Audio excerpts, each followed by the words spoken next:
Bonjour aux curieux et aux esprits ouverts. Welcome on board Global Health, Vet Agro Live saison 2, c'est parti.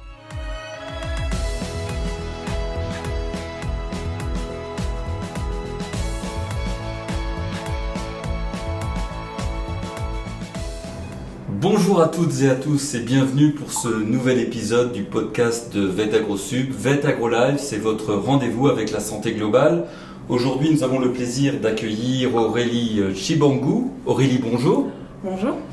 Et Vincent Brioude. Alors Vincent, vous êtes inspecteur de santé publique vétérinaire, chef du service Action Internationale à l'ENSV EVI. Et Aurélie, vous êtes chargée de mission Action Internationale dans la même enseigne, je dirais, même organisme ENSV EVI, ici sur le campus vétérinaire. Nous allons parler aujourd'hui d'un sujet particulier en médecine vétérinaire. Nous parlons des autovaccins et des actions que vous mettez en place sur l'autovaccin. Mais tout d'abord, Aurélie, Vincent, de quoi parlons-nous ? Alors bonjour Stéphane. Les autovaccins, ça correspond à un outil de lutte contre une problématique sanitaire. Et pour bien comprendre de quoi on parle, nous, on est en train de fabriquer en partenariat avec l'ANMV, de l'ANSES, l'Agence du médicament, et voilà, un outil de formation qui permettra donc de transmettre des compétences et des connaissances sur ces modalités d'autovaccin avec un sujet qui est limité à la production de vaccins contre une problématique liée à des bactéries et non pas une problématique liée à des virus. Alors je le précise pour les auditeurs, on est bien en santé animale, on parle bien de médecine vétérinaire, mais Aurélie, vous vouliez compléter peut-être ? Oui, alors les autovaccins, en fait, c'est pas très connu. Mais en fait, c'est une solution thérapeutique qui est proposée aux éleveurs en santé animale. Oui.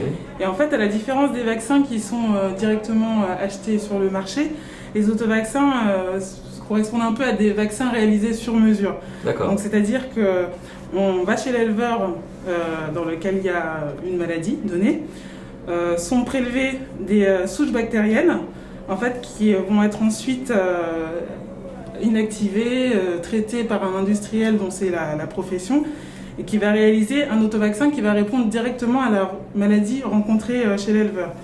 Et en fait, tout ce processus, qui va ensuite déboucher sur le traitement, l'usage de l'autovaccin par le vétérinaire chez l'éleveur, va permettre à la fois de répondre à des manques qui peuvent être existants, parfois il n'y a pas de vaccin pour toutes les maladies rencontrées chez les éleveurs, et aussi à être une alternative à l'usage des antibiotiques qui provoquent des antibiorésistances. Tout à fait. Ces précisions faites sur l'autovaccin, entrons dans le vif du sujet. Vous avez parlé de l'ANSES et de l'Agence du médicament vétérinaire. J'imagine que pour développer des actions concrètes sur ce nouveau projet à l'ENSV-EVI, vous allez vous engager avec d'autres partenaires, peut-être internationaux, pour développer des actions, des projets concrets sur le terrain. C'est cela ? Alors c'est une des possibilités effectivement de collaboration suite à cette formation. Disons que le partenariat il est développé dans le cadre effectivement d'un mandat qui est confié par l'OIE, l'Organisation mondiale de la santé animale. Tout à fait. Dans la mesure où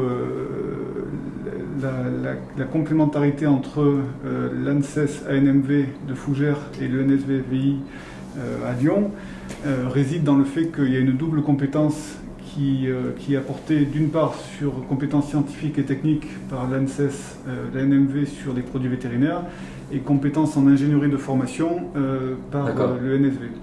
Donc c'est un véritable travail de réseau, c'est ça ? C'est un travail de réseau et qui permet encore une fois de valoriser cette double compétence et d'avoir une complémentarité pour proposer un dispositif de formation qui soit de qualité, de haute qualité pour des partenaires internationaux, aussi bien sur le fond, donc le fond c'est apporté par les compétences scientifiques et techniques, et sur la forme, la méthodologie, donc c'est une compétence qui est apportée par le NSV-VI.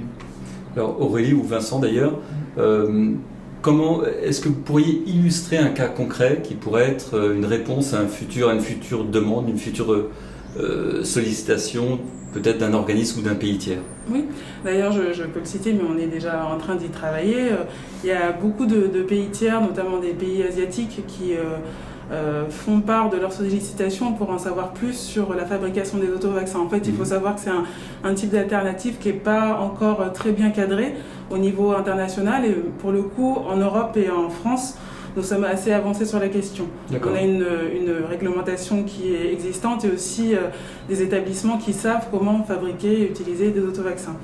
Donc les sollicitations, on les a et en ce moment, on est en train de travailler avec l'ANSES ANMV sur la création de ce module e-learning.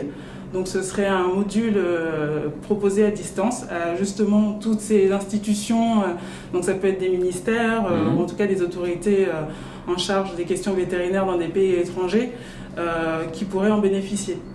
Et donc là, on travaille pour fabriquer, pour décider un petit peu dans ce module de quoi on va parler, qu'est-ce qu'on va présenter, la réglementation, les bénéfices-risques des autovaccins, leur présenter comment on contrôle par exemple des établissements qui fabriquent ces autovaccins, quels conseils on donne aux vétérinaires qui doivent les prescrire et essayer de cadrer une formation qui puisse répondre à toutes ces questions et ces sollicitations.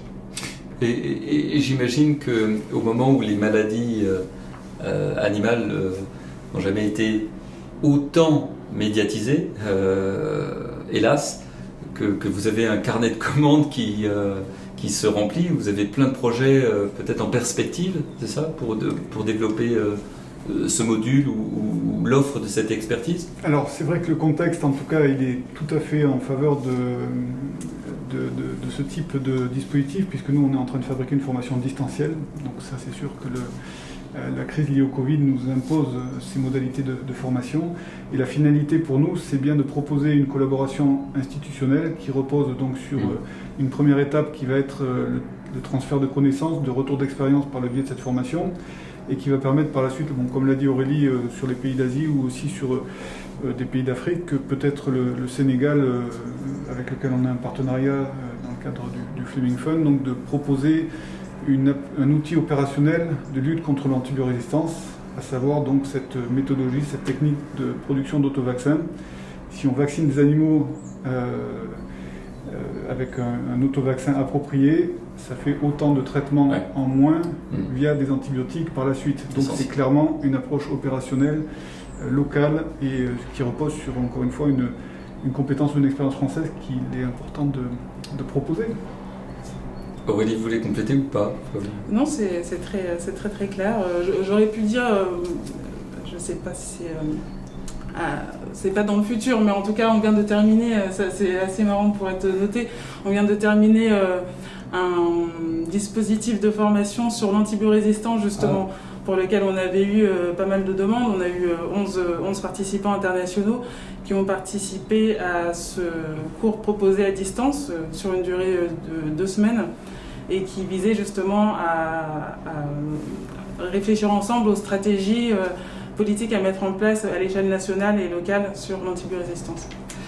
Merci beaucoup Aurélie, Vincent, pour toutes ces précisions. Nous en savons plus sur l'autovaccin, l'autovaccination et la formation avec l'École nationale des services vétérinaires France Vétérinaire International. Ce rendez-vous est à retrouver, à partager bien sûr avec le hashtag VetAgroLive. Tous les renseignements cités sur cette formation et sur d'autres modules de formation et cette offre sont disponibles sur la page de ce podcast. Prenez soin de vous, à bientôt pour un prochain rendez-vous. Au revoir. Au revoir. Au revoir.